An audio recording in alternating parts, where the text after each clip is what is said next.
I want to talk today about regular, effective health care for your dog, which is covered in Chapter 6 of The Best of Both Worlds.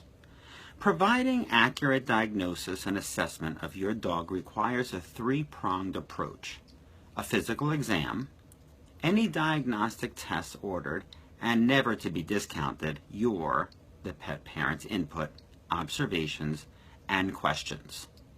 Let's talk first about the physical exam. Many pet owners come to me complaining about paying exam fees to their veterinarian for each visit. But after our initial visit, whether by phone or in person, these pet parents are not only more accepting of a physical examination at each visit, they're demanding it. Turns out, it wasn't the cost that turned these pet parents off. It was the fact that they were being charged for a physical examination and no such exam was taking place. In a truly comprehensive physical exam of your pet, your veterinarian can assess not only for clinical symptoms by palpating or touching and feeling the body and abdomen, auscultating or listening to the heart and bowels, etc., but also watch for how your dog responds to stimuli, how they walk, sit, move their neck. He or she can also smell your pet, looking for any unusual odors that may be coming from his eyes, ears, nose, and mouth, which could point to an illness or an infection. During all of this, a thorough veterinarian should also be asking you a ton of questions. This is done for two reasons. First, you are the expert on your dog. You know his habits, when he's doing something that is just a little bit off, how often you're seeing certain symptoms, and more.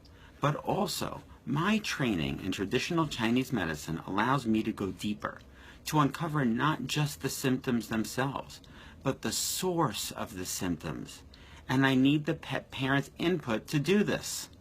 I ask the standard questions about how your dog is acting, eating, and sleeping, but then I ask additional, seemingly unrelated questions. Does your dog like to relax on a cool surface or someplace warm? Does he prefer sleeping on something soft or fluffy or more firm? What are her favorite foods? Are there any behavioral changes you're seeing? When did this behavior begin? And how often are you seeing it? As you can see, along with the physical exam and diagnostic testing, you are key to helping me provide a thorough assessment of your dog. Let me share with you a farming example because I think it may capture the best way to view TCVM's approach to your pet's health. If a farmer is noticing that his crops are not thriving, he can't simply treat the soil. He must look at the entire farm's systems. He must consider whether or not the farm next door is overspraying weed killer onto his crops. He must look for symptoms of animal or pest destruction. And then, based on additional symptoms, determine which animal is likely the culprit so he can respond accordingly. He must consider environmental factors such as rain, heat, sunshine, and wind. He must consider soil quality as well as timing of each planting. In short, he looks at everything in order to most effectively farm his land.